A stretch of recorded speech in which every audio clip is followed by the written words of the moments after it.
Hello friends, আমি তোমাদের প্রিয় নীলদা। টেক্সওয়ালাতে তোমাদের ওয়েলকাম।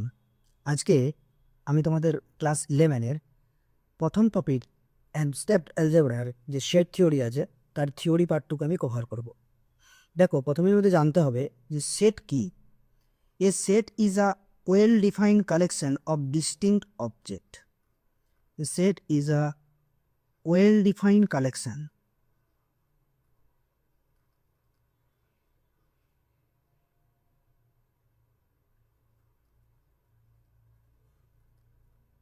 অফ ডিস্টিংক্ট অবজেক্ট, অর্থাৎ কতগুলি বস্তুর সুসংগত সমষ্টিকেই আমরা সেট বলি। এখন জানতে হবে ওয়েল ডিফাইন্ড মানে কি, কালেকশন মানে কি, এবং ডিস্টিংক্ট কথাটির মানে কি। ওয়েল ডিফাইন্ড কথাটির অর্থ হলো সুসংবদ্ধ, অর্থাৎ তুমি ধরো একটা ঝুড়িতে কতগুলি ফুল রাখতে চাইছো। এবার তুমি ঝুড়িতে যা কিছু রাখতে পারে না, ঝুড়ির ভিতরে তুমি যদি জল ধরবো বলো, জল রাখতে পারবে না, ঝুড়িতে মতো ফুল রাখতে হবে। অর্থাৎ ঝুড়িটা একটা কন্টেনার, একটা কন্টেনারের মধ্যে তুমি কিছু পদার্থ রাখতে পারো। পুরো যখন সব পদার্থগুলোকে রাখছো সেটা একটা কালেকশনের আন্ডারে আসছে, অর্থাৎ তুমি চয়ন করছো বা পিক করছো। আর বস্তুগুলোকে ডিস্টিংক্ট হতে হবে, অর্থাৎ তোমার যেন একটা মিনিংফুল হয়। আমি যদি বলি একটা ক্লাসের মধ্যে, একটা ক্লাস ধরো আমি নিলাম, যে তোমাদের ক্লাস 11-এ নিলাম, 5 ফুটের উপরের হাইটের ছেলেদের একটা সেট বানাবো। তাহলে আমি সেই সেটটার নাম দিতে পারি এ সেট, এবং তার ভিতরে আমি যে ছেলেগুলি 5 ফুটের উপরে এলো, যেমন রাম, শ্যাম, যদু এটসেট্রা বিভিন্ন রকম আসতে পারে, তো তাদেরকে আমরা এই সেটটার ভিতরে রাখতে পারি। বেশ, এটা একটা ওয়েল ডিফাইন্ড হলো, তাই এটাকে আমি সেটের আন্ডারে রাখতে পারি। কিন্তু ধরো আমি বললাম যে ক্লাসে সুন্দরী মেয়েদের একটি সেট বানাবো, তখন তুমি এ সেটের নাম দিতে পারো, কিন্তু সেটের ভিতরে তুমি রাখতে পারবে না। কেন রাখতে পারবে না? কারণ সুন্দরী মেয়েদের সেট বলে কোনো কিছু হয় না। তোমার চোখে হতে পারে যে রিমা সুন্দরী, আমার চোখে হয়তো সে নাও সুন্দরী হতে পারে। তাহলে এটা ওয়েল ডিফাইন হলো না। যখন ওয়েল ডিফাইন হবে না, তখন তাকে সেটার আন্ডারে রাখতে পারবো না। The basic definition of set. সেটকে আমরা অলওয়েজ দি কার্লি ব্র্যাকেটের মাধ্যমে রাখবো। ফার্স্ট ব্র্যাকেট চলবে না, থার্ড ব্র্যাকেট চলবে না, অলওয়েজ আমাদেরকে এই কার্লি ব্র্যাকেটের মধ্যে রাখতে হবে। আমরা সেটকে এভাবেই প্রেজেন্ট করব, সেটকে আমরা প্রেজেন্ট করব এই কার্লি ব্র্যাকেটের মাধ্যমে। এখন জানতে হবে যে কত রকমের সেট আমাদের হতে পারে। বিভিন্ন রকমের সেট হতে পারে। আমরা বেসিক্যালি সেটকে দুটো ভাগে ভাগ করতে পারি, একটা হচ্ছে অসীম সেট, আর একটা হচ্ছে সসীম সেট। অসীম সসীম মানে কি, দুটোর অর্থ তোমরা জানো। অসীম মানে যেটাকে তুমি গুনতে পারো না, আর সসীম মানে যেটা তুমি গুনতে পারো। অসীম সেটের উদাহরণ তুমি দুনিয়াতে অনেক কিছু পাবে, সসীম সেটের উদাহরণও তুমি দুনিয়াতে অনেক কিছু পাবে। দেখো, আমি একটা সসীম সেটের যদি উদাহরণ দিই, দেখো সেকেন্ড প্যাকেট আমি দিয়ে দিয়েছি, ফার্স্ট প্যাকেটও দিইনি, থার্ড প্যাকেটও দিইনি। আমি যদি বলি ইংরেজের যে ভাওয়েলগুলো আছে বা কনসোনেন্টগুলো আছে, আমি ছোটই নিচ্ছি উদাহরণ, ভাওয়েলগুলোকে নিয়ে দিলে আমি সেট বানাতে চাই, তাহলে আমি জানি যে এ, ই, আই, ও, ইউ। কনসোনেন্ট বাকিগুলো তুমি নিয়ে নিতে পারবে। এগুলো হচ্ছে একটা সসীম সেটের উদাহরণ। আচ্ছা, যদি তুমি অসীম সেট নিতে চাও, আমি যদি বলি রিয়েল নাম্বারের ভেতরে 2 থেকে 3-এর মধ্যে, অর্থাৎ 2 less or equals to x, less or equals to 3, যেখানে এক্সটা বিলংস করবে রিয়েল নাম্বারের মধ্যে। আমরা জানি রিয়েল নাম্বারের মধ্যে অনেক কিছু হয়, অর্থাৎ তুমি স্টার্টিং পয়েন্টটাই বলতে পারবে না। তুমি বলবে স্যার 2 থেকে স্টার্ট, না, 2 লেস অর ইকুয়ালস টু, ঠিক আছে তুমি ঠিক বলেছো। এরপরে যখন যাবে তখন তুমি 2.1 বলতে পারবে না। ধরো তুমি বললে 2.1, আমি তো বলতে পারি 2.0, আরেকজন বললো 2.001, আরেকজন বললো 2.0001। কারণ রিয়েল নাম্বার সব কিছু কন্টেন্ট করে থাকে, দশমিক, খুচরো, টুকরো, মূলদ, অমূলদ সমস্ত কিছু নিয়ে তো রিয়েল নাম্বার। সুতরাং এটা একটা অসীম সেট এবং এটা একটা সসীম সেট। অর্থাৎ যদি আমরা কোনো সেটের কাউন্ট করতে পারি কতগুলো এলিমেন্ট আছে, ভেতরগুলোকে প্রত্যেকটাকে এক একটা এলিমেন্ট বলা হয়। যদি আমরা দেখি যে এলিমেন্টগুলো গুনতে পারছি, সেটা সসীম সেট। যদি দেখি এলিমেন্টগুলো আমরা গুনতে পারছি না, অগণাঞ্জ, তখন সেটা অসীম সেট। আচ্ছা, এরপরে দেখো, যদি কোনো সেটে একটি মাত্র এলিমেন্ট থাকে, সেটাকে তুমি বলবে single tone set. Single tone set, যেমন ধরো ক্লাস আমি বললাম যে 4 ফুট হাইটের কম মেয়েদের সেট, দেখা গেল সেখানে সেট রিমা আছে। তাহলে এই সেটটির ভিতরে শুধু রিমা এলো, আর কেউ গেলো না, এটাকে সিঙ্গেলটন সেট করবে, অর্থাৎ একপদী সেট, বাংলায় বলা হয় একপদী সেট। আচ্ছা, নেক্সট হচ্ছে তোমাদের নাল সেট বা void set. Null or void set, যদি কোনো সেটে কোনো এলিমেন্টই থাকে না, হ্যাঁ, তখন তাকে তোমরা বলবে নাল সেট, বা এটাকে বাংলায় বলা হয় শূন্য সেট। আচ্ছা, এখান থেকে কোশ্চেন আসে তোমাদের পরীক্ষায়, শূন্য সেটটি কীভাবে ডিনোট করা হয়। সিম্পল ফাই দিয়ে তুমি ডিনোট করবে, আর যদি তুমি ফাই না দিতে চাও তাহলে সিম্পল কার্লি ব্র্যাকেটটা দিয়ে ছেড়ে দেবে। কিন্তু ফাইটাকে যদি কেউ এভাবে সেকেন্ড ব্র্যাকেটের ভেতরে রাখে তাহলে এটা কিন্তু শূন্য সেটের আওতায় এলো না, এটা সিঙ্গেলটন সেট হয়ে গেল, অর্থাৎ একপদী সেট, একটা সেট যার একটা এলিমেন্ট হলো গিয়ে তোমার ফাই। আশা করি বোঝা গেছে, এটা হচ্ছে নাল সেট বা ভয়েড সেট, ডিটেলস আসবো পরে।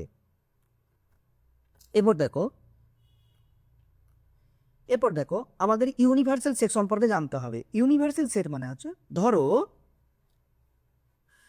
একটা সমুদ্রে গিয়ে অনেকগুলো নদী গিয়ে একটা সমুদ্রে গিয়ে পড়ে না, এটা যদি উল্টোভাবে ভাবো যে একটা সমুদ্র থেকে কতগুলো নদীর সৃষ্টি হয়েছে, তখন ওই সমুদ্রটাকে তুমি ইউনিভার্সাল সেট বলবে। ইউনিভার্সাল সেটটাকে ইউ দিয়ে লেখা হয়। ধরো ইউনিভার্সাল সেটটার ভেতরে আমি কিছু এলিমেন্ট রাখলাম, 1 2 3 4 5 6, ব্যাস, আরও আচ্ছা, ফলটা আমি এখানেই শেষ করলাম। এরপরে একটা এ সেট নিলাম যার ভিতরে রাখলাম 1 2, একটা বি সেট নিলাম যার ভিতরে রাখলাম 3 4, এরকম করে আমি বানাতেই পারি। সাবসেট কি উপসেট কি এগুলো একটু পরে আসছে, শুধু এটুকু জেনে রাখো, ইউনিভার্সাল সেট হলো বড় সেটটা, যেখান থেকে ছোট্ট ছোট্ট সেটগুলো উৎপন্ন হচ্ছে, তার বড় সেটটাকে বলবো ইউনিভার্সাল সেট, এবং ছোট ছোট সেটগুলো হবে এর সাবসেট। আমি এটাকে বলতেই পারি A is a subset of U. সাবসেটের চিহ্ন এভাবেই আমরা লিখব, সাবসেট অর ইকুয়াল হয়, একটা শুধু সাবসেট হয়।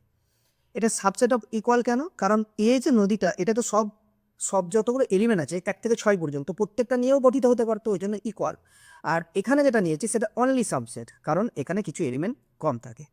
তাহলে সাবসেটটা একটু দেখে নাও যে সাবসেটটা কি জিনিস। ধরো তোমার বাড়িতে একটা বড় ট্যাঙ্কি আছে, ট্যাঙ্কি সবাইকার বাড়িতে থাকে, যেখানে আমরা জল ধরি মোটরের সাহায্যে। এবারে এই ট্যাঙ্কির সাহায্যে পাইপ লাইন করা থাকে, তোমাদের বাথরুম বেসিন থেকে শুরু করে এ টু জেড সব জায়গাতে দেখবে পাইপ লাইন করা থাকে।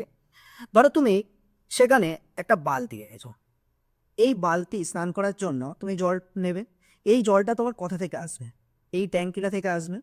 তাহলে এই যে বালতিটা হলো তোমার এই ট্যাঙ্কিটার একটি সাবসেট, অর্থাৎ বালতির ভেতরে যে জলগুলো আসবে না, সেটা তোমার এই ট্যাঙ্কি থেকে আসবে।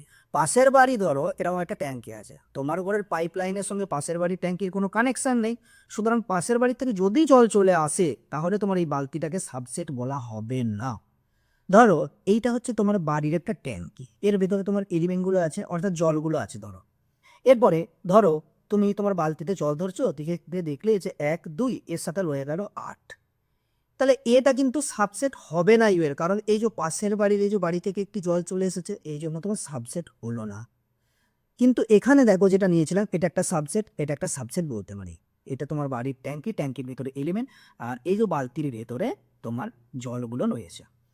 কোনো এলিমেন্ট অর্থাৎ জলটা কিন্তু কখনো ট্যাঙ্কি সাবসেট হতে পারে না, জলটা বিলংস হতে পারে, অর্থাৎ 1 বিলংস টু এর চিহ্ন এটা, 1 বিলংস টু ইউ এটা আমি বলতে পারি, 1 বিলংস টু এ এটা বলতে পারি, কিন্তু 1 is a subset or equal to A এটা কখনো বলতে পারি না, কারণ বালতিটা সাবসেট হতে পারে ইউ এর, অর্থাৎ ট্যাঙ্কিটা, কিন্তু বালতির ভেতরে জলটা কখনো সাবসেট হতে পারে না, ও বিলংস হবে।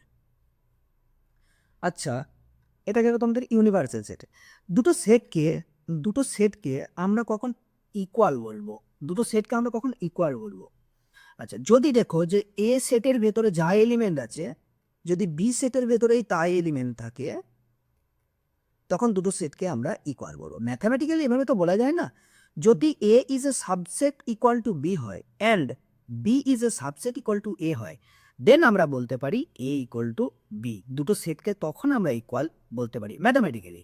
অর্থাৎ তুমি দুয়ালতি জল ধরেছো, বালতি তো সেম কন্টেনার, সেম জলটাও তো সেম জায়গা থেকেই আসছে না, ট্যাঙ্কি থেকে, তো তখন সেটা বলবো যে দুটো সেট তোমার সেম সেট, এটাকে বলবো আমরা ইকুয়াল সেট।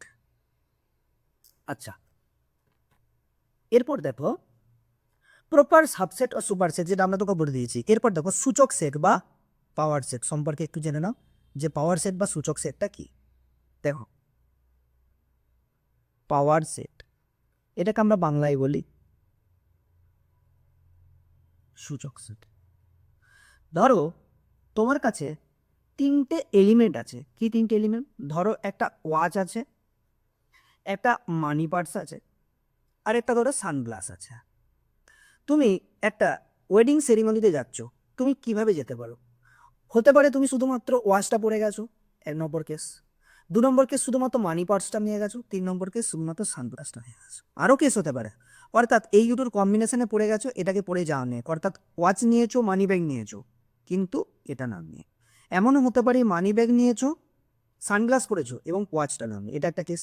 আরেকটা কেস হতে পারে যেটা হচ্ছে ওয়াচ নিয়েছো এবং সানগ্লাস করেছো কিন্তু মানি ব্যাগটা নাও নি। আবার এমনও তো হতে পারে তিনটেই দিয়েছো, হতেই পারে তিনটেই দিয়েছো। আরেকটা কেস হতে পারে কোনো কিছুই পড়ে যাও, অর্থাৎ ওয়াচও নাওনি, মানি ব্যাগও নাওনি এবং সানগ্লাসও পরানি। তখন প্রত্যেকটা ক্ষুদ্র ক্ষুদ্র অংশগুলোকে নিয়ে যে সেটটা গঠন করা হবে, সেই পুরো বড় সেটটা হবে তোমার পাওয়ার সেট। পাওয়ার সেটকে আমরা পি দিয়ে লিখি করি। ধরো কোনো একটা সেট এ, তার পাওয়ার সেটকে নাম দেবো পি অফ এ। যদি কোনো সেটে এন সংখ্যক এলিমেন্ট থাকে, ধরো কোনো সেটে একটা এন সংখ্যক এলিমেন্ট আছে, এন সংখ্যক তো গুণে আঁকি 1 2 3 4 5 6 করে, তাহলে তার পাওয়ার সেটে কত এলিমেন্ট থাকে বলে তো 2 টু দি পাওয়ার এন। তিনটে থাকলে 8টা হবে, চারটে থাকলে 2 টু দি পাওয়ার 4 হবে, এনটা থাকলে 2 টু দি পাওয়ার এন হবে। যখন সাবসেট বলেছিলাম, সাবসেট আর পাওয়ার সেটের কনসেপ্টটা একই রকমের। সাবসেটেও যদি এন সংখ্যা, কোনো একটা সেটে ধরো এন সংখ্যক এলিমেন্ট আছে, তার সাবসেটে থাকবে 2 টু দি পাওয়ার এন সংখ্যক এলিমেন্ট। কিন্তু যদি বলে প্রপার সাবসেট, প্রপার, তখন কিন্তু 2 টু দি পাওয়ার এন থেকে 1 বিয়োগ হবে। আচ্ছা, তোমাদের আজকের এই থিওরি পার্টটা, যেহেতু ভিডিওটা বড় হয়ে যাচ্ছে, সুতরাং এই থিওরি পার্টটা এইটুকুই। এখনও থিওরি শেষ হয়নি, সেটার আরও থিওরি বাকি আছে। এটা নেক্সট পার্টের জন্য তোমরা ওয়েট করো। নেক্সট পার্টে বাকি থিওরিটা করিয়ে তোমাদেরকে কোশ্চেন সলভ করিয়ে দেওয়া হবে।